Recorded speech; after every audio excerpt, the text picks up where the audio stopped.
Wearing a suit got you down? Commuting to work, is it bumming you out? Is your boss a real pain? And it sounds like you're ready to ditch the 9 to 5, be your own boss, and adapt the business mullet. What's the business mullet, you ask? Business on top, Zoom appropriate, party on the bottom, camping leggings. But then it hits you. If you're gonna start your own business, you have to actually start your own business. So what's the first thing you do? Google it, only to find so much conflicting, confusing, and downright bad information. Ugh, talk about overwhelming. But don't worry, I've got you. It is time to get legit. Do you hear that? Too legit to quit. Hey, hey. Okay, so in this video, we are going to go through the 3 basic steps that you need to follow in order to set your business up the right way. But first, I want to talk to you about why, because if we can get that figured out first, then the 3 steps not only will be easier, but they'll make a lot of sense. Because you might be thinking to yourself, why do I need to get legit? Why can't I just find clients and then use Venmo? Great question. Multiple reasons. So first and foremost, you're supposed to.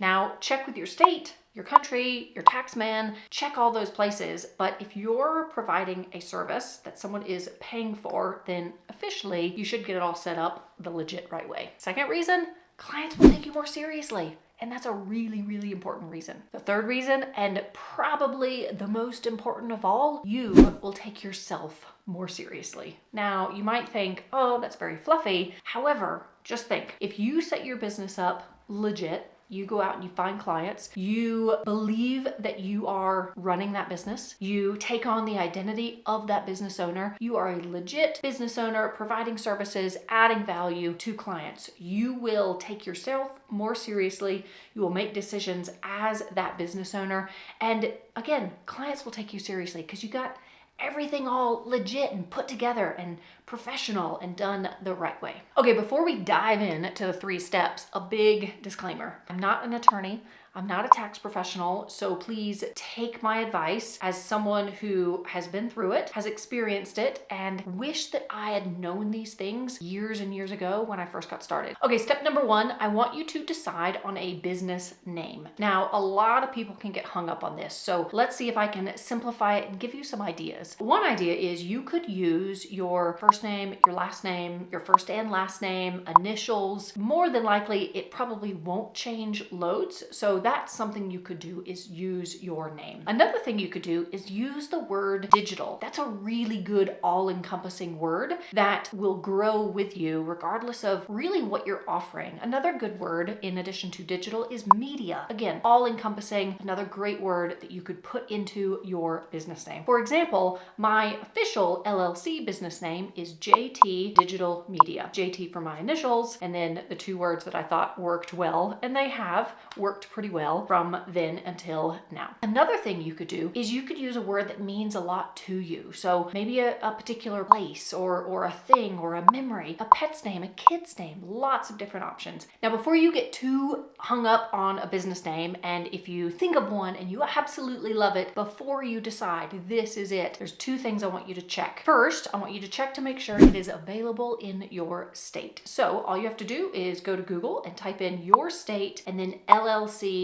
name search. And then it will come up and you can look and see, put in your business name, because if there's someone else in the state who already has that business name, you got to start back over and go with something else. The second place I want you to check is the US Trademark Office and make sure that the name that you have chosen is not already trademarked, because if you use it, someone will get in touch, probably a lawyer, with a cease and desist letter asking you, telling you not to use that name. So be sure to check those 2 things before you do all your branding and you do a business card and all that sort of stuff. Check with your state and check with the US Trademark Office to make sure you're good to go. Okay, next up, you've got your business name. It's available in your state. It's not trademarked. The next thing I want you to do is go and kind of claim it in all the places online. So get a domain name, and you can easily just search for a domain registrar and then look it up and see if it's available. So jtdigitalmedia.com or geekpack.com, whatever your business is, go and look for that domain and grab it. It's super cheap, 10, 20 bucks a year, that sort of thing. So it's not too much. much. The next thing I want you to do is to check it on all your social media profiles. So go and check and see if it's available on Facebook. Is it available on Instagram or TikTok or YouTube or wherever you're going to be in the social media world? Go and see if you can go ahead and claim that business name on all those different accounts and platforms, and then you're good to go. Okay, step number 2 in setting up your business and getting legit is deciding what you want your business structure to be.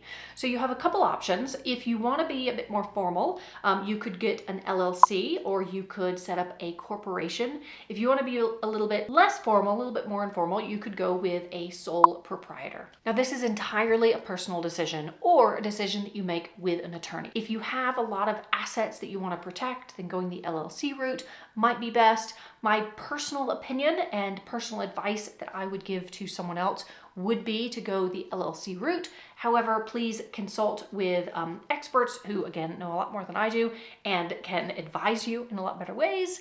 But there we go. There's your options for a business structure. Okay, next I want you to apply for an EIN, an employer identification number. This is completely free and it's very, very easy to do. Head over to Google and type in employer identification number and make sure the search result that you grab is the official IRS website, not some other ad where they try to get you to pay them to do all this for you, because again, it's super easy and it's free. And lastly, I want you to check with your city, your county, and your state to see if there are any other licenses that you need to operate your business where you live. Okay, so you have decided on your business structure and you've registered with the state in whatever way you decided on. You have your employer identification number, your EIN, from the IRS. Next, you're going to use those two things in order to, best part, get paid. Which leads us to step 3, which is getting paid the legit way.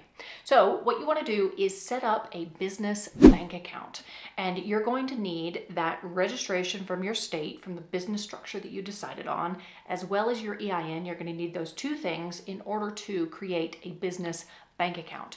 And then from there, you want to create a business PayPal account or a Stripe account or any other payment gateway, payment processor that you want to go with. Business PayPal and Stripe are the two most popular. They're the easiest to set up. They're completely free. Now, going back to what we said earlier, why not just use Venmo or a personal PayPal account? Well, if you do that and there is some sort of dispute or issue, it's going to be almost impossible to resolve. However, if you have business PayPal account or a Stripe account, there is a way to have a dispute resolution. You have buyer protection, you have seller protection, and all that comes with it when you set it up legit with a business PayPal account or Stripe. Great, now you know the basic steps that you need to do in order to get your business set up legit. Now keep in mind, there are so many other things that you could do, that you might need to do, that you'll need to be aware of for the future as your business grows, but these are the basics to get you up and running and to be legit. If you are ready to take things to the next level, to scale, to find clients, to market your business, then check out the link to Geekapalooza, a free virtual event. The link is in the description below. Also, check out this next video on where to find clients, because that is easily the question that I get asked the most. But trust me, they are out there. They are everywhere.